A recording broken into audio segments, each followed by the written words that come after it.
sans risque. Savoir et comprendre les plus récentes nouvelles qui nous touchent. Tout savoir en 24 minutes. En manchette dans cet épisode, la jeune femme assassinée à Limoilou pourrait avoir été victime d'une vengeance. Violence à l'école, Bernard Drinville allonge 30 millions de dollars et lance un message aux parents « Faites votre job ». Robert Card est toujours en cavale dans le Maine. Est-ce qu'il a été inspiré par ses appareils auditifs? Tout savoir en 24 minutes. Tout savoir en 24 minutes.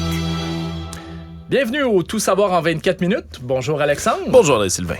Alors, je commence cet épisode en te parlant de nouveaux détails concernant un meurtre horrible qui est survenu dans la nuit de mercredi à jeudi. Ça s'est passé dans le quartier Limoilou à Québec. La victime est une jeune femme de 19 ans.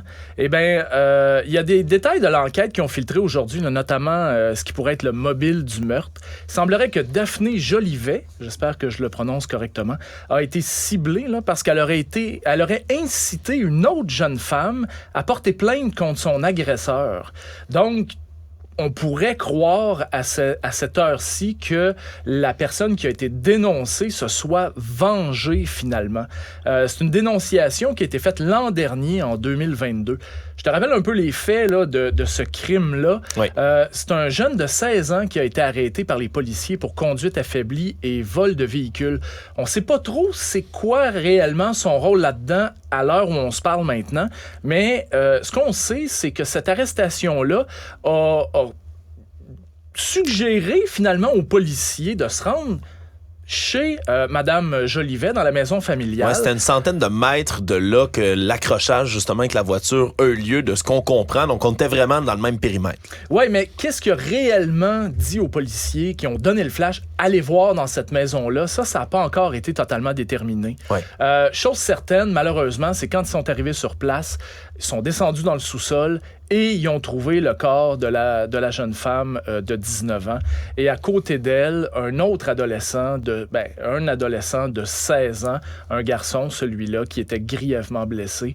Autour, il y avait une arme blanche. On ne sait toujours pas si c'est l'arme du crime pour l'instant. Ça n'a pas été confirmé. Donc, je te dirais, tu sais, les proches de la victime là-dedans tiennent à le dire haut et fort aujourd'hui. Daphné Jolivet était une femme extraordinaire qui était attentionnée avec tout le monde. D'ailleurs, ça faisait 1 an qu'elle était animatrice communautaire à l'Adozone, là, ce qui est un genre de maison des jeunes un peu. Ouais. Donc, même si elle avait seulement 19 ans, on peut vraiment dire, je pense qu'elle avait le cœur sur la main. Oui, absolument. Puis si ça se confirme, là, ce qu'on comprend aujourd'hui, ça ajoute une couche d'horreur sur une histoire comme celle-là. Parce que s'il y a un progrès qui a été fait dans les dernières années, particulièrement dans les milieux de la justice, ben c'est les progrès en termes d'agression sexuelle. Les procès pour agression sexuelle, il y a de plus en plus de dénonciations. Les victimes, maintenant, apprennent à reconnaître qu'ils ont été victimes également d'un acte à caractère sexuel. Parce qu'une violence sexuelle, ça se détecte même pas immédiatement tout le temps. Puis c'est pas toujours, les victimes n'ont pas toujours le goût d'aller judiciariser le processus. Ils n'ont pas toujours le goût de dénoncer l'agresseur. Des fois, ils sont dans un contexte même qui les empêche d'aller dénoncer. Si tout ça se confirme, bien évidemment, et que Daphné Jolivet a bel et bien aidé quelqu'un, aider, ce soit avec son soutien, avec de la discussion, avec son écoute active, quelqu'un, et jusqu'à l'inciter à porter plainte contre un agresseur, et que c'est de la vengeance autour de ça là, qui a mené au décès de quelqu'un qui avait, là, selon tous les témoignages dans son entourage, qui avait des bonnes fréquentations, qui n'était pas quelqu'un là, qui trempait dans un milieu criminalisé ou quoi que ce soit. Là. Imaginez aider quelqu'un que vous connaissez à porter plainte, à dénoncer une violence sexuelle, puis on vous retrouver à être poignardé chez vous pour tout ça. Ce serait un nouveau degré de violence, je pense que je vais l'appeler comme ça, parce que les violences sexuelles, il y en a depuis toujours, puis on ne réussirait pas à les endiguer immédiatement.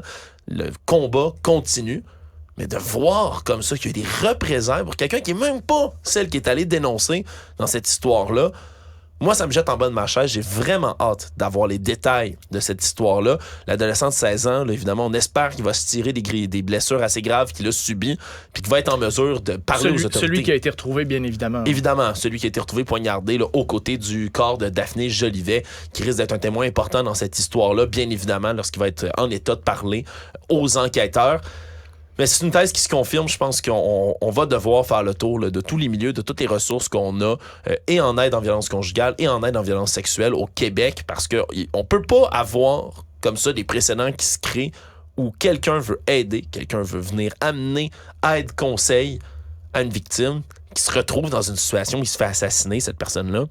Oui, on franchit vraiment une ligne à ce moment-là. C'est comme tu l'as si bien illustré, c'est un nouveau degré de violence inimaginable. Et déjà là, pour les femmes, c'est déjà difficile de dénoncer un agresseur. Si en plus, ça devient problématique d'encourager une victime à dénoncer son agresseur, je veux dire, on peut pas, je pense qu'on va être d'accord là-dessus, on peut pas vraiment vivre dans cette société-là.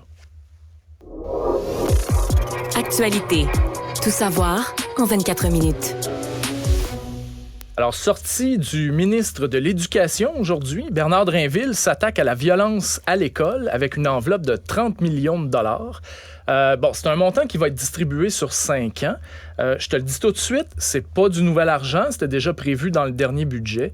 Mais ce qui est nouveau, par contre, c'est que le ministre de l'Éducation a fait une mise à jour de la loi 56 sur la violence et l'intimidation à l'école. La loi 56, ça date quand même de 2012. C'est une loi qui a été adoptée à l'unanimité. Céline Beauchamp, qui était ministre à ce moment-là, députée libérale, ministre libérale, qui était à l'Éducation. Bernard Drinville était à l'Assemblée nationale, donc unanimité égale, il a voté pour. En gros, ce qu'il dit, c'est que toutes les écoles doivent se doter d'un plan de lutte contre la violence et l'intimidation. Je te rassure tout de suite, elles en ont un, mais le ministre Drinville dresse sensiblement le même constat que tout le monde. Là. Le plan a été un petit peu tabletté dans les dernières années, ou en tout cas, c'est l'impression qu'on en a. Donc aujourd'hui, ils veulent remettre de l'avant. Dans mes manchettes, j'ai mis un petit peu de moutarde là, en disant qu'il avait dit aux parents de faire leur job. C'est pas les mots qu'il a employés. Il a été beaucoup plus posé que ça, je tiens à le dire. Mais ça reste que c'est quand même ça. Si tu me le permets, je vais enlever un peu mon chapeau de journaliste impartial en ce moment. Bien sûr. Et je vais te parler un peu comme parent et comme conjoint d'enseignante. Faites votre job, les parents. C'est un petit peu moi qui parlais là-dedans, même si je paraphrasais le ministre Drinville. Des fois, on a l'impression, on a beaucoup parlé des enfants rois. Là, les enfants rois ont des enfants et ça devient, on dirait, hors proportion. Et ça devient vraiment, vraiment, vraiment difficile à la fois d'avoir de la discipline en classe et de la discipline à l'école, tout simplement. Donc, envers les profs, envers les élèves, il y a beaucoup de violence qui se fait en ce moment. Donc, je vais te dire, bien franchement, il n'a peut-être pas prononcé, le ministre Drinville, « Faites votre job », mais je vais le faire à sa place, puis je pense pas qu'il va être en désaccord avec ça. Oui, parce que, regarde, je vais venir te rejoindre à mi-chemin avec mon chapeau de quelqu'un qui était, il n'y a pas si longtemps que ça, quand même, au secondaire. Ça fait un peu plus de 10 ans que j'ai complété mon parcours au secondaire. De la violence, je veux dire, ça va toujours exister. Là. De la violence inter-élève. Puis moi aussi, je me suis déjà ramassé dans une bagarre à coups de poing, là, dans une allée de casier. Là. C'est quelque chose qui arrive, puis qui n'est pas souhaitable, là, qui est absolument déplorable. Mais entre élèves, ça s'est vu. Ça s'est toujours vu, ça va toujours exister. Il faut lutter contre ça, il faut lutter contre l'intimidation de manière plus globale. Bon. Mais là, de voir des événements qui se multiplient de violence envers le personnel de l'école, envers les enseignants, dans un milieu puis dans un établissement, l'institution, je l'ai nommé comme ça avec le grand I, scolaire, non. C'est pas quelque chose qui peut arriver. C'est des emplois qui sont déjà tellement sous un stress important, juste de la manière dont les cours ont été conçus, toutes les réformes qui s'appliquent les unes après les autres, les classes qui sont de plus en plus nombreuses. Il y en a de la pression, là. Puis on le sait, on a une pénurie d'enseignants, on veut attirer du monde. Puis là, tout ce qui sort dans les manchettes, c'est « Ah ouais, en passant, ce prof-là s'est fait sacrer une chaise d'en face, puis l'autre a été poignardé. » Pardon. C'est là, vraiment, je pense que le nerf de la guerre doit se jouer. Puis oui, toute la violence dans les écoles doit être bannie, mais c'est comme urgent de régler celle qui se passe envers le personnel dans les établissements scolaires, parce que si tu perds le contrôle complet de l'autorité là, qui existe dans l'école, ben, qu'est-ce qui se passe? C'est quoi ta hiérarchie? Ça sert à quoi une école si t'as pas une structure? Puis s'il y a personne qui respecte aucune des règles là-dedans? Comment tu peux enseigner? Comment tu peux faire ton travail si t'es pas capable d'avoir un minimum de contrôle? Puis ça, tu l'as dit, l'éducation de base, là, le respect, ouais. Apprendre à respecter l'autorité, bien ça, c'est à la maison que ça s'apprend à l'origine. C'est ça. Et malheureusement, je te dirais, trop souvent, les parents disent à l'école, ben charge-toi-en. Et à ce moment-là, tu sais, c'est pas le rôle de l'enseignant d'enseigner le respect et la discipline, comme tu viens très bien de le dire. C'est de l'appliquer, pas de l'enseigner. Exactement. C'est extrêmement bien dit. Et c'est un petit peu ça, je pense, que le ministre Drainville est venu dire aujourd'hui. On verra si cet argent-là va réussir au moins à faire une certaine percée. Mais c'est certain qu'après ça, va falloir que ça s'applique concrètement. Puis que les écoles, oui, c'est bien beau. On va se doter d'un plan pour cette lutte-là. Je pense qu'il va devoir y avoir de l'attention particulière mise du côté du ministère de l'Éducation sur certains établissements, certains endroits, certaines régions. Honnêtement, au Québec, là, regarde, on va pas prendre des gants blancs là-dessus. Là. Il y a des établissements scolaires dans lesquels ça va super bien. Puis il y a des coins, des établissements scolaires, comme on le rapportait ici à Cube Radio là, récemment, là, dans le coin de Vaudreuil, excusez-moi, des batailles de rangées organisées entre des jeunes d'une école à une autre. Il y a des endroits où l'argent va devoir être concentré puis les moyens vont devoir être pris, sincèrement, pour endiguer tout ça. Parce que c'est pas vrai que c'est égal dans tous les établissements scolaires du Québec. Et malheureusement, toute cette violence-là qui se passe dans la cour d'école est transportée après ça dans les classes. Dis-moi, tu m'as parlé de bataille de casier tantôt. Est-ce que tu as déjà été témoin je vais le dire comme ça, d'insubordination envers les professeurs?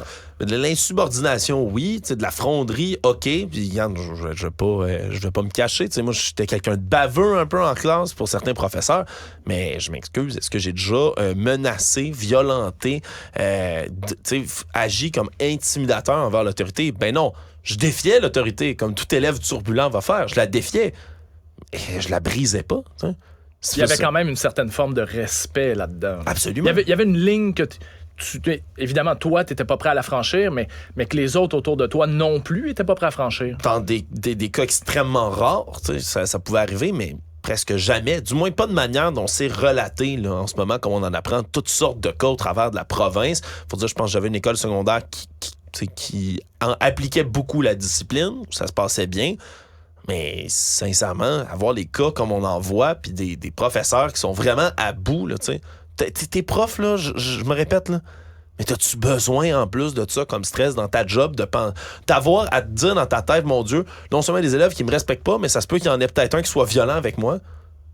Moi, honnêtement, c'est pas un moment où j'aimerais être professeur. C'est triste, hein? Je trouve que l'enseignement, c'est une profession magnifique. Moi, j'aimerais enseigner un point dans ma vie. Je sais pas dans quelle discipline, je sais pas à quel niveau, mais j'aimerais enseigner. Je trouve que c'est tellement un beau métier.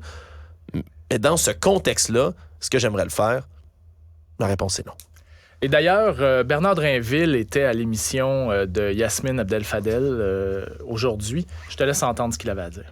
L'idée, c'est, si on regarde l'éducation, là, on va créer des contenus, là, on va enseigner aux élèves ce que c'est que l'intimidation, ce que c'est que la violence, comment la prévenir, comment bien gérer ses émotions, comment développer des compétences pour mieux interagir avec les autres. Parce que la meilleure façon de prévenir la violence, c'est d'apprendre à bien gérer nos émotions, puis être capable, à un moment donné, si on a un désaccord, d'être capable de le régler par le dialogue plutôt que par toutes sortes de violences. Alors, c'est à se demander, je pense, Alexandre, et tu me diras ce que tu en penses, est-ce que c'est pas plutôt les parents qui devraient retourner à l'école?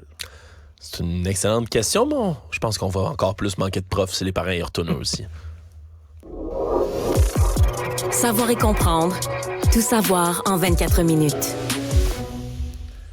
Bon, Alexandre, je pense que je vais passer par Tombouctou pour te parler du prochain sujet. Question quiz, est-ce que tu connais l'acteur Morgan Freeman? Oui, absolument. Alors, tu vas me voir venir. Il a été interviewé il y a quelques années par le journaliste Mike Wallace. Le sujet, le mois des Noirs. Donc, Mike Wallace demande à Morgan Freeman, est-ce que tu es pour le mois des Noirs? Le mois de l'histoire des Noirs? Et Morgan Freeman lui répond, non. L'histoire américaine, l'histoire des Noirs est l'histoire américaine. Donc, Mike Wallace lui demande, comment est-ce qu'on ferait dans ce cas-là pour éliminer le racisme? Et Morgan Freeman lui répond, arrête de t'adresser à moi comme à un homme noir, je suis Morgan Freeman, je vais m'arrêter de m'adresser à toi, c'est-à-dire je vais commencer à m'adresser à toi comme un homme, comme Mike Wallace finalement, et non pas comme un homme blanc. Tout ça pour dire, c'est un long préambule pour te dire que malheureusement, on est encore loin de ça. Et on en a eu un exemple flagrant aujourd'hui dans une équipe de hockey mineur, l'Intrépide de l'Outaouais, catégorie M15-3A, donc des jeunes de 15 ans. Un joueur de couleur a été projeté au sol. Son jeune coéquipier lui a mis le genou sur la gorge et ça a duré à peu près 15 secondes. Lui, il se débat et tout ça, et il a refusé de le laisser aller tant et aussi longtemps qu'il n'avait pas dit « I can't breathe ». Et « I can't breathe », si tu te souviens bien, sont les derniers mots qu'a prononcé George Floyd, l'Américain tué par un policier. Je crois que c'était en 2020. Ouais. George Floyd a d'ailleurs a été une des figures proues du mouvement Black Lives Matter. Donc, évidemment, ça fait référence à ça, les jeunes, ce qu'ils ont fait. Et malheureusement, c'est un exemple, mais dans ce qui est sorti du rapport qui a été déposé au mois de décembre dernier, les conclusions viennent juste de sortir. Il y a eu au moins 14 gestes et propos racistes envers les 2 joueurs de couleur de l'équipe de l'Intrépide. Ah, c'est dégueulasse, cette histoire-là. Les réactions politiques aujourd'hui ont fusé de toutes parts aussi pour condamner tout ça. En tant que joueur de hockey, je suis quelqu'un qui a évolué dans les systèmes de hockey ici au Québec. Je suis franchement dégoûté, sincèrement. Puis il existe, là, ça fait des années, puis surtout dans les 2 dernières années, on a pris compte d'une espèce de culture qui existe dans le hockey qui est tout croche, que ce soit au niveau des initiations, que ce soit au niveau des inconduites sexuelles. Là, c'est le racisme qui embarque dans tout ça. La bonne nouvelle que je retiens, moi, c'est qu'on a déjà fait un rapport, il y a déjà un organisme indépendant qui est allé chercher ce geste-là. Puis ce qu'on apprend, puis comment on l'apprend, c'est d'un rapport, là, d'un organisme indépendant qui s'est penché là-dessus. Ça veut dire qu'on les a pognés, les 2... regarde, j'ai pas de terme là pour ces... Il était 6. Ouais, il était 6? Il était 6. En fait, il y a 6 joueurs qui ont été visés sur 2 joueurs de couleur. C'est absolument dégueulasse. Puis ces petits... Je vais rien dire sur ces 6 personnes-là. J'ai pas de terme approprié en radio pour définir le genre de comportement que ces jeunes-là viennent avoir. Se sont fait attraper, c'est la bonne nouvelle. Ça prouve qu'il y a un changement de culture qui s'opère. Ça prouve qu'il y a des soupapes, là, justement, là, qui sont mises en place de sûreté pour éviter ces événements-là, qui là ont fonctionné. Mais ils ont fonctionné cette fois-ci pour combien de fois ça n'a pas marché? Ça, c'est une question à laquelle on n'aura probablement pas de réponse pour tout de suite. Puis à quel point ça, là, sur des jeunes joueurs de hockey, puis Colibin, j'ai joué au hockey, là. C'est vrai qu'on n'a pas beaucoup de joueurs de couleur dans le hockey au Québec. Puis on en veut. On veut que tout le monde puisse jouer au hockey. Le hockey, c'est le sport de tout le monde. Déjà que ça a le désavantage, contrairement par exemple au soccer, de coûter cher d'équipement, de coûter cher d'abonnement. À cause que tu dois aller dans un aréna, ça coûte cher. C'est dur. Faut se lever le matin. Faut que tu te fasses amener par tes parents jusqu'à l'aréna parce qu'une poche de hockey, c'est lourd. C'est déjà un sport qui est moins accessible que d'autres. Mais là, en plus de mettre une barrière d'accessibilité qui est imposée par d'autres jeunes joueurs qui décident, là, en 2023, ciboulot, d'être racistes à ce point-là, puis non seulement sont racistes, puis vont multiplier des comportements, mais ils vont décider d'imiter, là, volontairement, dans un geste imposé sur quelqu'un qui est de la violence physique, hein, un genou sur la gorge, sur le cou, je m'excuse, c'est une voie de fait, tant qu'à moi, là. Sincèrement, tu ne peux pas faire ça. Puis d'imiter volontairement un des gestes les plus racistes, un des assassinats policiers les plus dégoûtants de la dernière décennie. Puis tu l'imites en te disant que ça va être la plus belle blague que tu vas jamais avoir faite de ta jeune sainte vie. Je ne sais pas comment en 2023, là, même si t'as 15 ans, je m'en fous de l'âge que t'as. Si tu comprends assez le geste que tu fais, que la seule raison, la seule façon que l'autre peut sortir de ton étreinte, c'est de répéter « I can't breathe, je ne peux pas respirer », c'est que tu le sens, s'il vous plaît, ce qui s'est passé à George Floyd. Puis toi, tu te dis « meurtre en direct à la télévision, laissez-moi reproduire ce geste, est-ce que ça va être drôle ?» Honte à ces jeunes-là, sincèrement, c'est dégueulasse. Puis j'espère, là, on les connaît pas exactement les sanctions qui leur ont été imposées, de ce que je comprends, mais j'espère, sérieux, que c'était pas juste des claques ses doigts. Parce que ces jeunes-là, moi, je les laisserai plus jamais jouer au hockey au Québec, c'est simple. Je suis désolé, je vais peut-être continuer de te faire pomper en te disant que l'enquêteur qui a déposé ce rapport-là a estimé que les conséquences des gestes n'avaient pas été équitables entre ceux qui les ont posés et les victimes. Moi, j'espère qu'ils peuvent plus jamais embarquer sur une glace là, dans un aréna au Québec, dans une ligue officielle, sérieux. regarde, je manque de mots, honnêtement, André Sylvain. Je manque de mots. Cet événement-là est dégueulasse. Heureusement, on l'a attrapé. J'espère sincèrement que ça va continuer à nous pousser à rendre le hockey plus accessible pour tout le monde. Actualité. Tout savoir en 24 minutes. Un autre excès, un ingénieur de 40 ans de Saint-Jean-sur-Richelieu a écopé d'une peine de 18 mois de prison à la maison. Ce qu'il a fait, eh bien, il a filmé ses ébats sexuels à l'insu des partenaires. Bon. En gros, ce qu'il faisait, c'est que il recrutait les femmes en leur disant qu'il allait leur monter un portfolio pour faire du mannequinat et tout ça. Il les amenait chez lui, il y avait une pièce, des caméras cachées avec détecteur de mouvement. Quand il rentrait dans la pièce, la caméra se déclenchait et il filmait tout ça. Il y a plusieurs femmes qui ont porté plainte contre Mathieu Lefebvre.